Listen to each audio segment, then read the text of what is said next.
Deneen Perrin, you are the PR director at the historic and stunning Fairmont Chateau Laurier in Ottawa, Ontario, Canada. Thank you so much for taking the time to join me on the Fact Up podcast.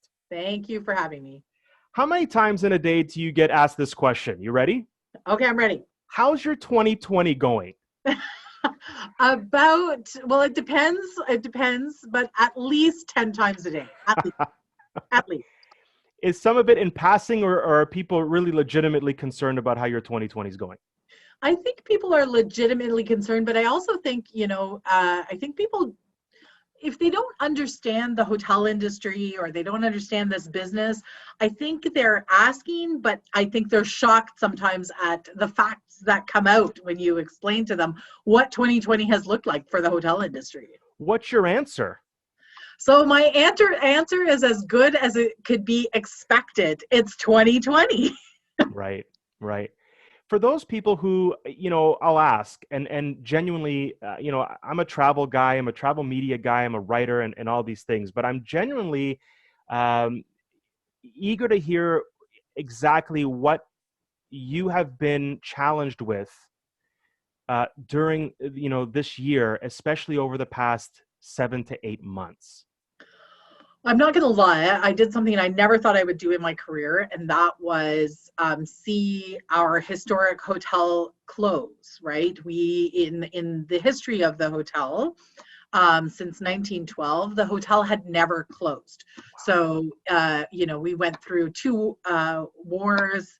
All of that happened, and we never closed. So the long and short of it is, I never thought I would see that happen. So once that happened, I'm like, well, I've seen it all. That's incredible. Yeah. That's incredible. So that was challenging, and also not just professionally, but challenging to see, your colleagues, your friends, who love this business. We are in the business of hospitality. It's what we love. It's what we do. It's in our blood. So certainly to see my friends and colleagues who know and love what we do, to say, I can't believe we're actually going to have to close for a little while until things get better. And then it got better. Right. That's right. I mean, it's two-pronged, right? It's like seeing Niagara Falls turned off, number Right. one, right? Which rarely happens. And 2, it's part of your DNA, as you mentioned. It's not everyone is in the position to tolerate hospitality, right? Much less make it a career and feel passionate and sincere passion. Right. To make people feel as if they're a part of something that's bigger, that they're a part of an experience as opposed to just a regular hotel stay. And it is about the experience. You're walking into a castle. How could you not love this place? This is where I get to come to work.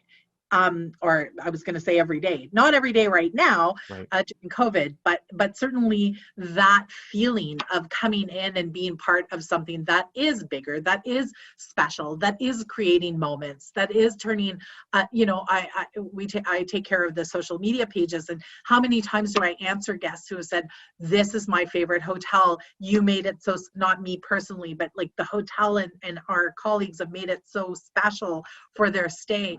And to me, that warms my heart. So to see people still saying that as we go through COVID is also quite lovely. Where people said, even during COVID, the colleagues and the staff have been incredible. And that warms my heart. You said it's a castle, and I believe it. I've been into that hotel, and I've looked at it from afar, and it's stunning. It's a beautiful hotel. But the devil's in the details, right?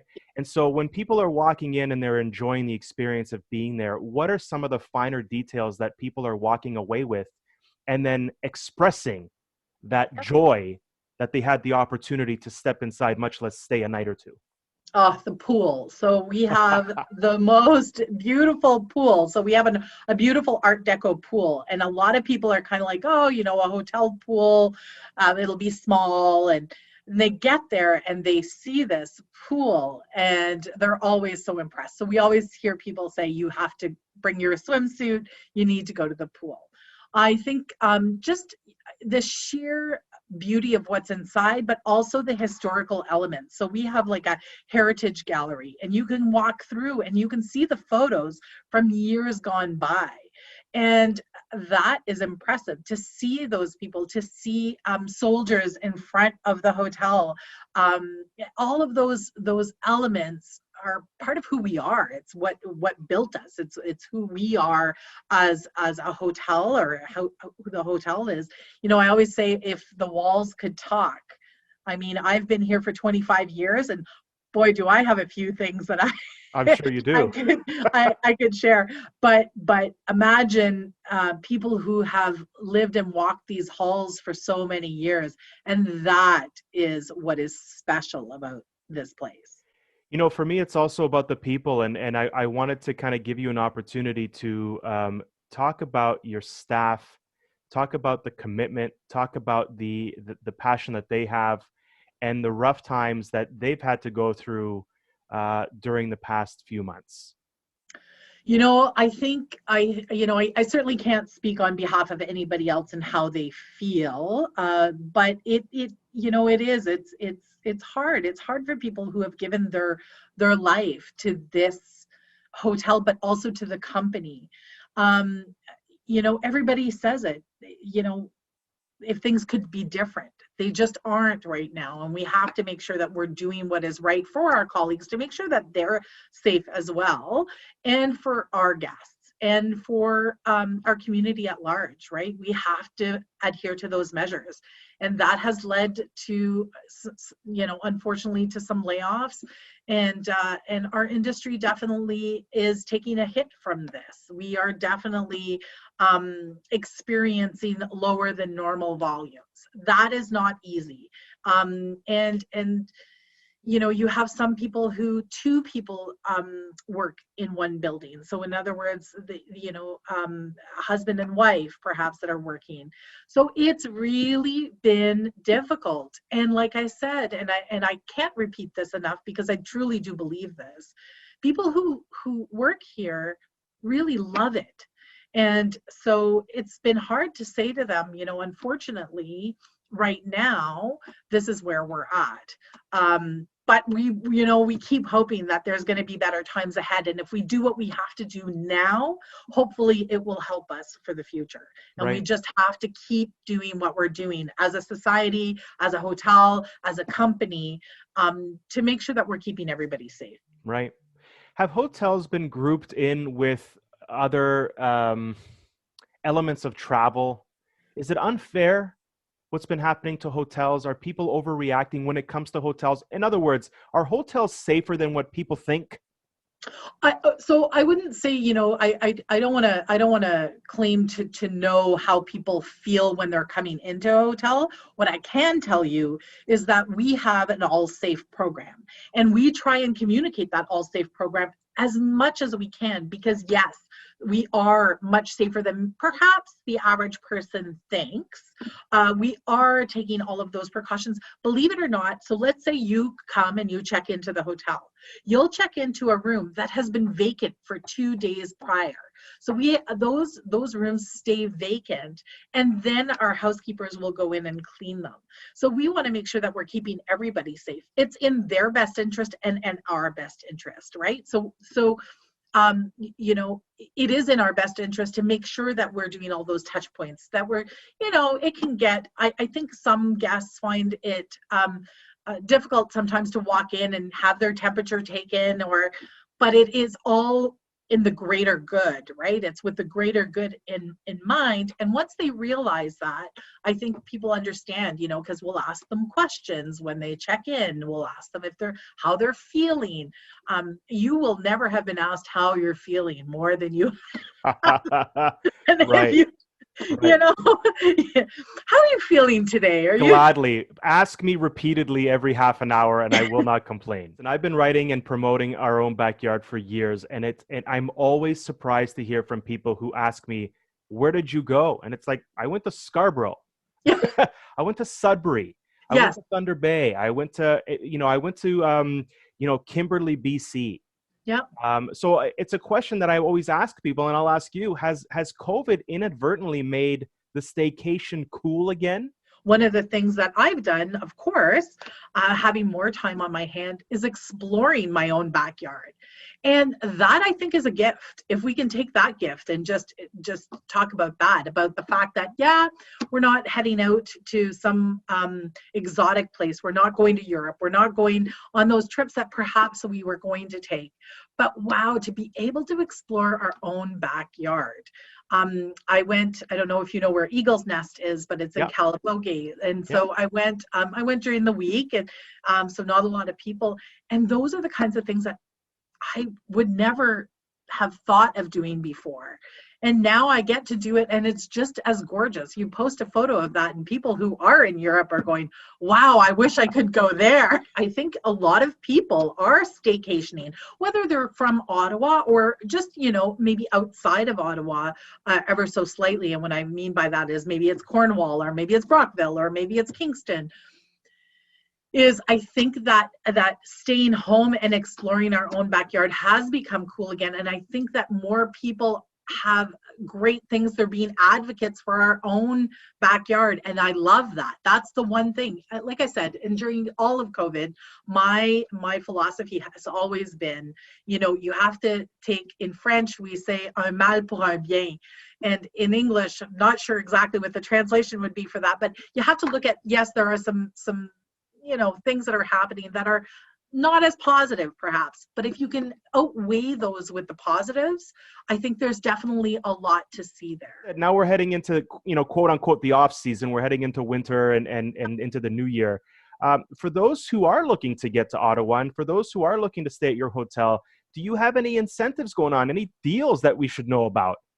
Absolutely. The best way, I always say the best way to get the best deals is to go on to the Fairmont.com website. And if you go onto that Fairmont.com website, you can pick any, whether it's Montebello, which is also 50 minutes away. You could even plan a little road trip doing Ottawa and Montebello. It's 50 minutes. Beautiful. Think about it. Yeah. So I mean, right now, where they're trying to do the no cross-border crossings that much, but it's a couple of weeks. I think we can all kind of lay low for a couple of weeks and not do that cross border. But eventually, Christmas time, it's a beautiful time of year, right? We've got all of the trees. They're going to keep doing the Christmas lights across Canada. It's all outside activities that you can do. So yes, there's lots of deals, but that Fairmont.com website, you can pick whichever hotel whether you're going, maybe you're going to Tremblant and you can do the whole circuit, right? Or Montreal, Tremblant, Montebello, if it's not Ottawa. Those kinds of things are always available to you. And we have a Stay Close campaign. It's exactly that. Stay close to home, and some really great deals. So with that Stay Close campaign.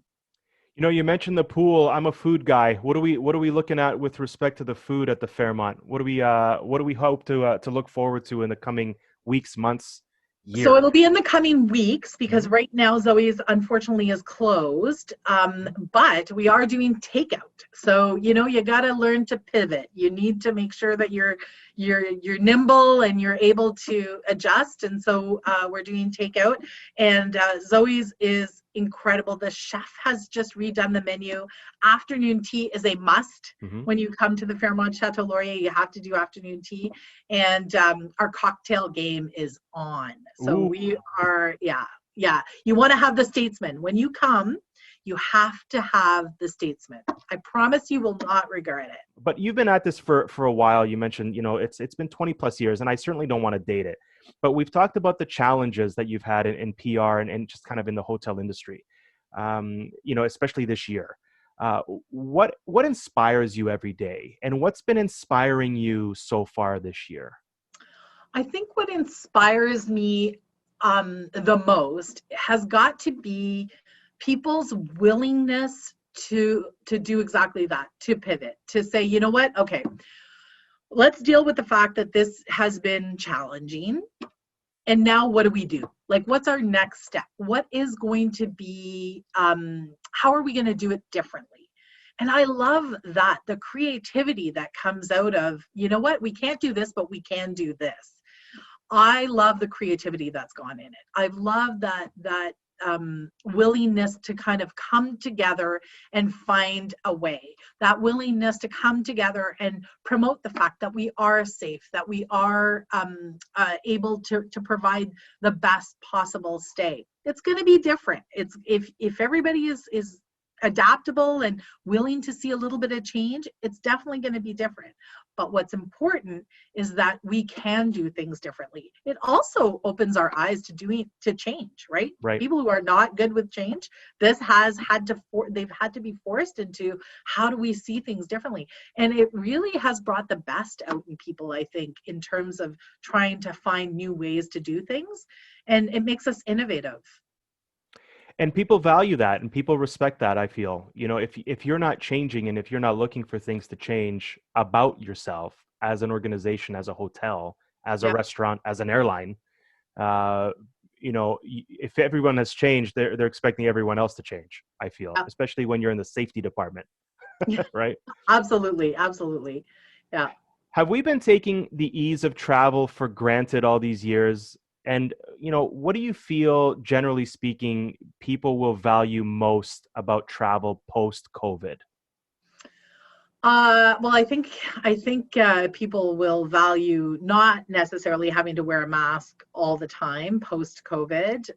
Now, I think it's here for a long time, and I think it's here to stay for at least for a good long while. Mm-hmm. And I think people have adapted. I don't know about you, but I literally leave the house and go, does everybody have their mask? Right. Does everybody have their mask? Something I never thought I would say. Right. Even in the beginning of this, and I never thought, but now it's, does everybody have their mask? So I think people will definitely, but I think people will also learn to appreciate travel and also travel a little bit differently, keeping things maybe lighter or even staying closer to home and not seeing that as a downfall. Oh, I can't go anywhere. This is terrible. Well, this isn't terrible. We live in a beautiful country, so this is not terrible. We love to brag about it every time we are away. Absolutely. Isn't it? I know, right? I say that too. Incredible. I'm like, we're so lucky. And I try and remind people around me all the time. I'm like, we are so lucky. We're lucky to live in Canada, and that's not a diss at any other country, right. But we are very, very fortunate to live in Canada. We're fortunate to have a government, love them, hate them, or anywhere in between. We are fortunate to have a government who has tried to support as best as they can, right? Mm-hmm. Again, I'm not saying that it's perfect, but I'm saying that we are fortunate to have that government and also understand that the travel industry is important. We are an economic factor in everything that we do. And I think that people have taken that for granted a little bit. So I think people are going to, once COVID, it's not going to go away right away. So I think people in the beginning were kind of like, okay, everybody's going to stay home. We're going to stay safe. We're going to stay together. But now, and I don't want to call it COVID fatigue because we want people to continue to stay safe. But how do you do it? How do you still do it and stay safe? Like, so how do you maintain that social distancing? It's incredible, like to see. I'm French, so I have a tendency of being close to people. Yeah. And I really have to make sure that I step back. I step it back a little bit, like I'm a hugger. I can't do that anymore. All of that has been a shift, but I think we can still do it safely. And I think people are going to appreciate what we've had a little bit more. Yeah. It's all so easy, right? Okay, I'm going to book a room. I'm going to book this. I'm going to do this. Everything's a little more planned now. Right. I'm Greek, Deneen, and extroverted, so it's been terrible. But again, you pivot, Yes. But going on your point, the fact that I can kiss a cod in St. John's and hike the Kootenays, right, and have smoked meat in Montreal and hike Sleeping Giant without needing a passport, that is an incredible experience. And see Cape Breton. It goes on and on, as you know, right? Absolutely. What do you miss about travel, and where have you been going to maintain your sanity during this time? Well, I'm not going to lie that we did rent a cottage this summer. Right. And we were really lucky because I kind of saw it coming, right? In March, I looked at my husband when we closed. I said, I don't think this is going away anytime in the near future. And because a lot of Americans couldn't make their way, into Canada, I knew that there would be some cancellations with cottages. So I said, let's book something now. Hmm. So I got a little, I Jump the gun. Yeah. did jump the gun, and thank goodness, because it was really hard to find a cottage Right. after that. And I really do just go into the woods. I live on the green belt. Hmm. So here in Ottawa, for people who don't know, the NCC has this green belt that kind of surrounds the city. So I will take off and go into the woods behind my house, and I can be there for 2 hours. Hmm. And that's how I kind of escape. I like to go for long walks and really kind of appreciate what we have. And that's what I've done. I haven't done a lot of travel, although I will be going to Montebello once things, probably in the month of November, once everybody has taken a little bit of time. And if Hmm. I could, I'm not going to lie, I would love to go to Calgary Hmm. and the Rockies, which I've done before and I love, but I just want to make sure it's safe for everyone. So in Sure. all of my travel that I've tried to do, I've tried to make sure that I've put the safety of my family, the safety of my work colleagues, and the safety of others Yeah. first. Yeah. It's a very good pyramid scheme, right? Because now you're not just looking at the health of yourself, but you're looking at the health of everybody else. And Yeah. hopefully everyone else is doing the same. So it's almost like a pyramid scheme of health. Yeah. And Yeah. no one hopefully is getting screwed over, Yeah. right? Well, the only reason we haven't traveled, honestly, we did go to Quebec City in the Hmm. summer, because my husband's parents live there, and I will tell you, I felt at no time did I feel unsafe, concerned. I knew that Fairmont Chateau Laurier had it covered. I walked in, they took my temperature, we washed our hands. We walked into our room was immaculate. All of those things made me feel safe. And I asked my kids who were with me, how do you feel about traveling and how do you feel? And they said, it's in their best interest as well as ours for everybody to stay safe. Yeah, that's great to hear. That's great peace of mind for people watching and listening if they want to, when the time is right, obviously, uh, Obviously. go Yeah. and experience the backyard and know that you'll be just fine, right? Yep. Yep. Rapid fire, Deneen. I'm going to ask you 10 questions. There's no rapidness in this. Take your time. It's just a catchphrase. Okay. All right. Okay. Over its 100-year history, the Fairmont Chateau Laurier has seen thousands of famous people, obviously, and dignitaries pass through its doors. Name one person who's been at the hotel, dead or alive, that you'd love to have a drink with. Nelson Mandela. Oh, that's beautiful. Yeah. That's beautiful. Favorite comfort food? Our Chateau burger. Ooh, the Chateau burger. Yes. Mhm. Keeping it really close. Absolutely. Fill in the blank. I travel because. Because it enriches my life. Beautiful. If you weren't in the hotel and travel industries, what do you think you'd be doing today? I would work in education. Okay. Furthering the wholesomeness of the next generation, right? Well, I don't know about that. I think university is kind of where I was going, but okay. Gotcha. At the end of a long day, glass of wine or pint of beer? A glass of wine. Do you prefer watching the sunrise from the hotel or the sunset from the hotel? Sunset. Sunset. Movies set in hotels. Which one do you like more, The Shining or Psycho? The Shining. Most inspirational trip you've taken? Africa. Where do you feel your soul lives? Oh, that one's not easy. I know. Take your time. There's nothing. I gave you the warning. There's no rapidness.